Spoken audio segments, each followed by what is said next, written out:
Listen closely, for what I'm about to tell you is not written in any history you were meant to read.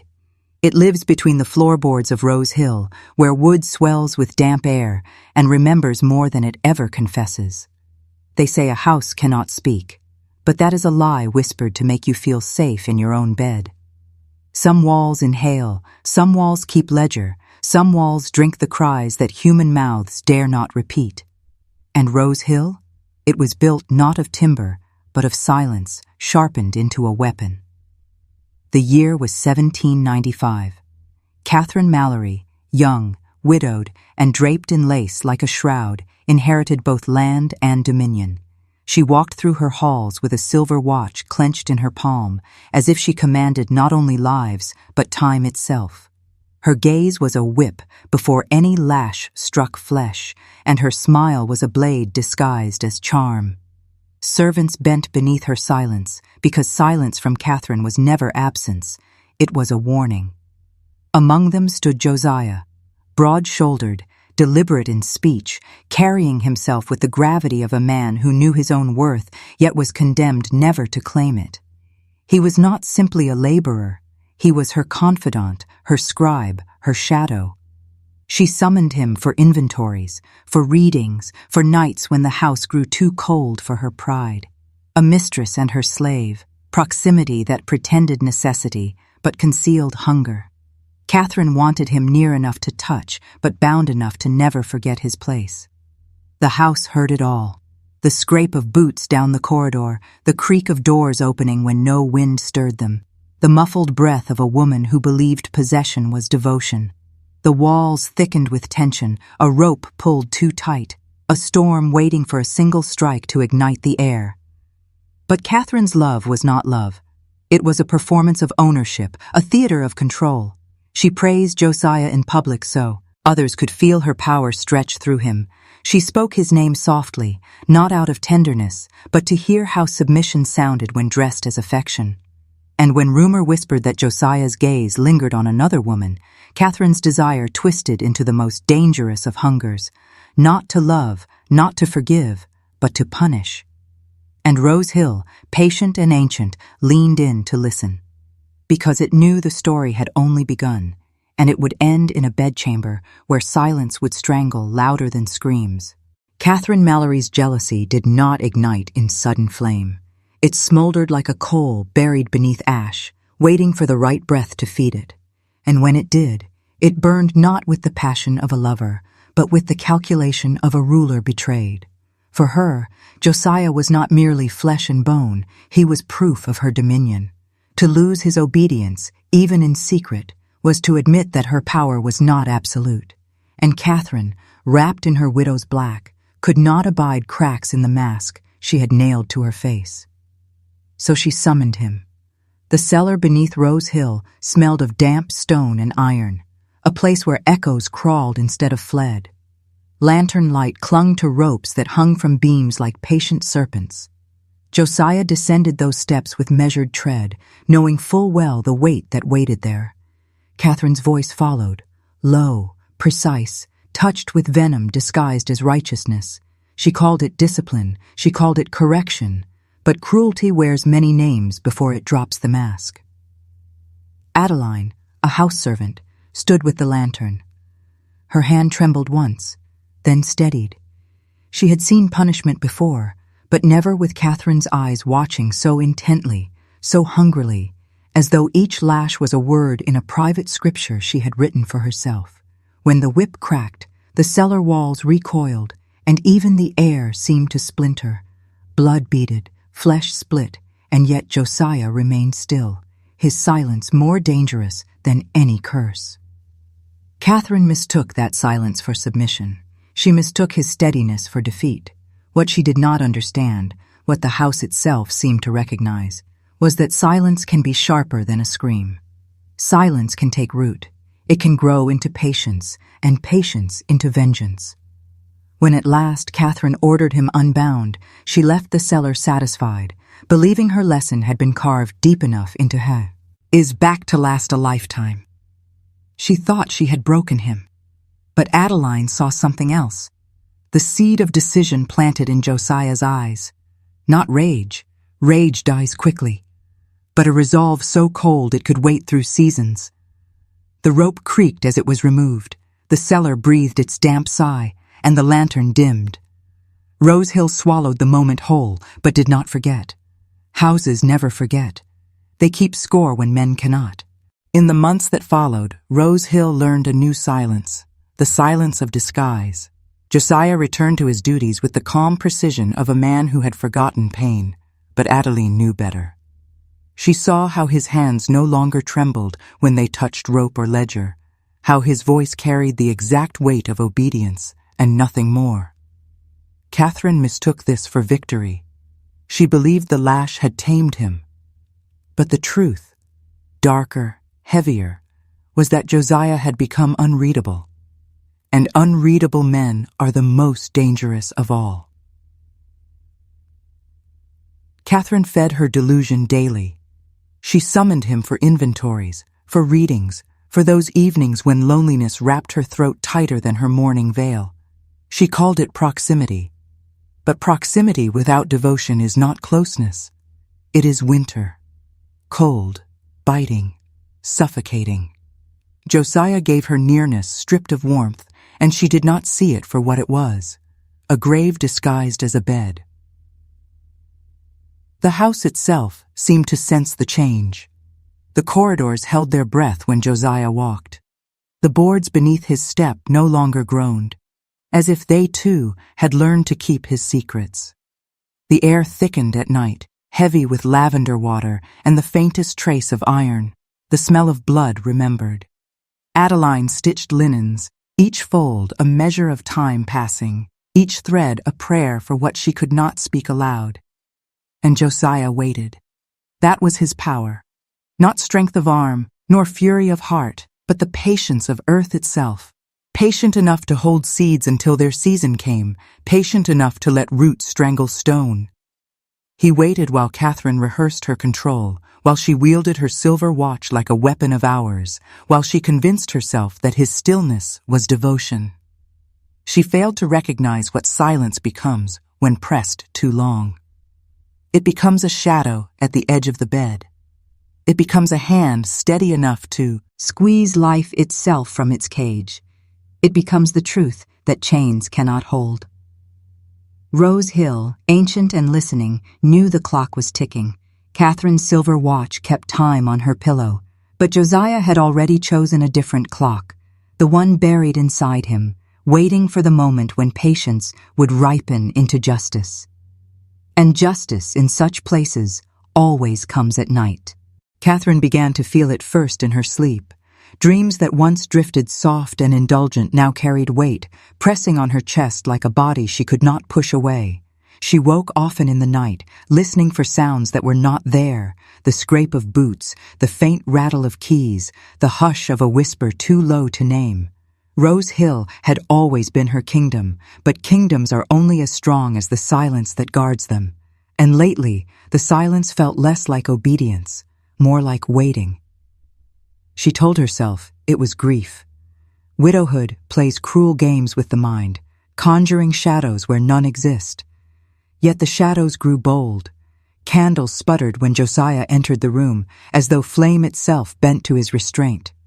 The silver watch she kept near her bed sometimes stopped without cause, its hands frozen at an hour she could not recall. She scolded servants for negligence, but Adeline only lowered her eyes, sewing faster, never speaking of what she too had noticed, that the air had thickened around Catherine, not in mourning, but in warning.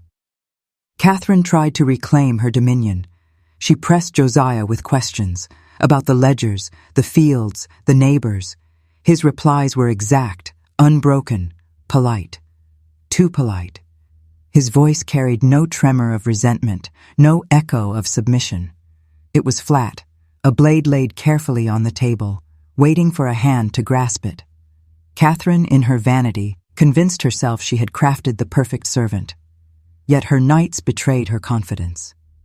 One evening, in the long mirror of her chamber, she caught sight of Josiah's reflection, lingering longer than propriety allowed. He was not watching her with hunger, nor with hatred, but with something colder, a gaze that measured, weighed, and found her wanting. She spun to confront him, but his face was still, unreadable, lips pressed in that careful silence. For the first time, Hareen felt the faint chill of being studied, not worshipped. Rose Hill's walls knew the truth. They had begun to lean inward, listening closer, their plaster breathing with anticipation. They remembered the whip, the cellar, the lash. They remembered Catherine's satisfaction. And houses, like men, crave balance. Catherine could feel it now, though she would never name it. The house no longer belonged to her. It was shifting, bending its ear not toward the mistress in lace, but toward the man who walked with silence heavy as judgment. The waiting was almost over. It was late autumn when Catherine first admitted, if only to herself, that Rose Hill no longer answered to her. The trees clawed at the windows with skeletal fingers. The hearth burned low despite her command for more wood, and a draft crept beneath the doors as though the house itself were exhaling against her. Nights grew longer, heavier. She felt them stretch like a noose tightening around her throat. The servants moved differently now. Their steps were quieter, not out of deference, but out of caution, as though they sensed the house itself had taken sides. Even Adeline, once quick to obey, began to linger near Josiah, her needle slowing when Catherine's voice rang too sharp. The silver watch beside Catherine's bed ticked irregularly, sometimes racing, sometimes halting, as though it measured not hours, but heartbeats. And in those moments of silence between ticks, she swore she heard breathing that was not her own. Josiah never faltered. His presence filled the halls without noise, his work performed with surgical precision.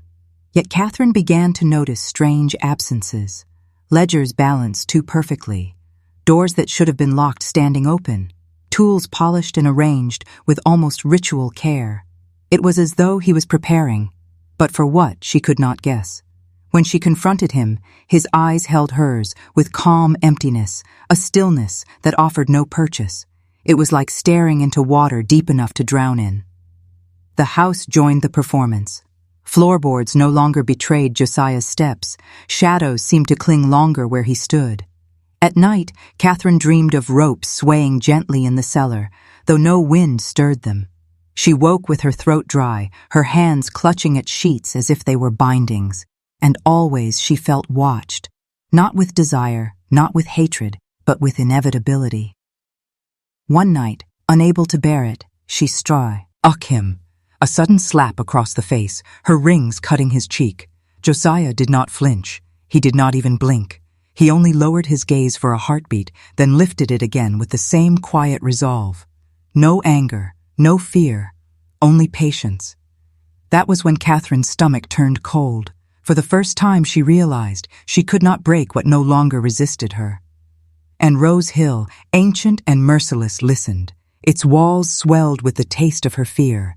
Its beams creaked in hunger. The house was ready. The storm was almost here. The night it happened, the sky split open with thunder. Rain lashed the shutters, wind clawed at the roof, and Rose Hill trembled like a beast finally stirring from sleep. Catherine lay in her bed, silver watch ticking erratically on the table beside her, its hands twitching as though caught between seconds. Sleep would not come. Every creak of the house echoed like a footstep, every gust of wind like a whispered name. Sometime past midnight, she heard it. The soft scrape of the cellar door opening. No servant would dare wander there in such a storm. Bare feet touched the stair treads with deliberate patience. Catherine rose, her gown clinging damp with sweat, her candle trembling in her hand. The flames sputtered as she descended the hallway, shadows lengthening unnaturally across the walls.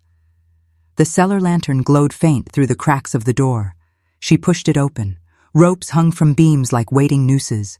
The smell of damp stone and iron rose to meet her, and there he was, Josiah, standing with his back to her, coiling a length of rope with hands steady as prayer. He turned slowly, and in his eyes there was no malice, no rage, only the unbearable calm of a man who had waited long enough. Catherine's voice failed her. She wanted to command, to accuse, to remind him of his place. But words dissolved on her tongue. For the first time, she understood that her voice, her watch, her dominion meant nothing here. The house itself had betrayed her. The beams groaned, the walls leaned inward, the floorboards swelled beneath her weight. Rose Hill had chosen its master. Josiah stepped forward. His shadow stretched unnaturally long against the stone, swallowing her own. The thunder above shook dust from the ceiling, settling over Catherine's lace like grave soil. She stumbled back, but the cellar swallowed distance. Every retreat brought her no further from him. Aline appeared at the top of the stairs, lantern in hand, her face pale but steady. She did not move to stop him. She only watched, eyes reflecting both terror and release. And then, the ropes. They swung as though caught by an invisible wind, their fibers whispering promises the walls had been keeping. Catherine felt them brush her arms, her throat, her wrists, as though the house itself reached out to bind her. In that moment, she knew. This was not Josiah's vengeance alone. It was Rose Hill's. The storm raged louder, and Catherine's scream, sharp, strangled, short, was swallowed whole by the house. They carried her, though no hand seemed to lift. Catherine's feet dragged across the floorboards, her lace gown soaked with storm water and cellar dust. Josiah walked behind her, not forcing, not rushing, simply guiding, as though this moment had always been written. Adeline followed with the lantern, its glow trembling but unbroken, casting long shadows that clung to the walls like witnesses. The bedchamber waited. Curtains billowed though the windows were shut, and the air was thick with the scent of lavender turned sour.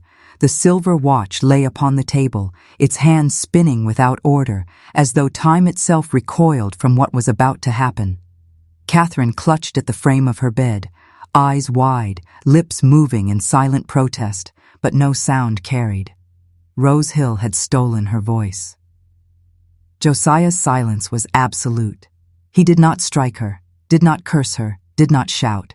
He simply stood at the foot of the bed, his presence filling the room more completely than any storm. His patience had ripened into inevitability, and inevitability needs no noise. Adeline placed the lantern down, her face pale but set, as if she too had surrendered to the truth that the house had been whispering all along. Catherine's reign was over. The ropes seemed to move of their own accord. They coiled around her wrists, her ankles, her throat, as though guided by unseen hands. Catherine thrashed, but the bed accepted her, its sheets pulling tight like shrouds. Her eyes darted to Josiah, searching for some fragment of mercy, but he gave none. Only that unreadable gaze, steady as stone. It was not hatred in his eyes. It was judgment. The house groaned low, a sound like satisfaction. Candles guttered, shadows swelled, and then the silence deepened, so profound it drowned even the storm outside. Catherine's body arched once, twice, and then stilled. Her silver watch clattered to the flute. Its ticking ceased forever. Adeline closed her eyes. Josiah lowered his head. Rose Hill inhaled deeply, as though finally sated. Catherine Mallory, mistress of Rose Hill, had been claimed not by whip or by blade, but by the silence she herself had worshipped, the silence she believed made her strong. Now it belonged to Josiah. After that night, Rose Hill never stood the same. Servants whispered of footsteps pacing the halls when no one walked, of a woman's cry cut short, of ropes swaying though the air was still. Some claimed Catherine's shadow lingered in mirrors, her face pale, her mouth open in a scream no ears could hear. Others swore they saw her silver watch glinting in the grass at dawn, though no hand had placed it there. Josiah did not flee. He remained within the house, moving through its corridors with the calm authority of a man who had always belonged. He worked the land, spoke little, and commanded more with his silence than Catherine had ever achieved with her cruelty. The servants followed his unspoken order, not out of fear, but out of recognition. The house itself seemed to bend to him, boards steady under his weight, windows opening to his hand, doors whispering shut behind him as though guarding secrets. Adeline carried the memory in her eyes, but never spoke of it. When asked, she would only lower her head and sew faster, needle flashing like a metronome to time unmeasured by any clock. Some believed she had helped Josiah bind Catherine that night. Others believed she merely watched. But in truth, Adeline understood what few dared admit. It had not been Josiah's hands that ended Catherine. It had been Rose Hill's. The house had grown weary of her reign and chose a new master in silence. Seasons passed, but Rose Hill never forgot. Travelers who stayed within its walls told of strange dreams, of waking with rope burns upon their wrists, of hearing the relentless tick of a watch, though no watch was near. And always they spoke of a presence, not malicious, not kind, but steady, patient, unyielding. Some said it was Josiah, walking the halls long after death. Others whispered it was Catherine, bound forever to the bed she once believed was hers alone. But the oldest voices, the ones who lived nearest, who dared not look at the house after sundown, they said something different. They said Rose Hill itself had taken a soul that night, that its beams and floorboards, its plaster and stone had swallowed Catherine whole, and that the silence of Rose Hill was no longer emptiness. It was appetite, and appetite never sleeps.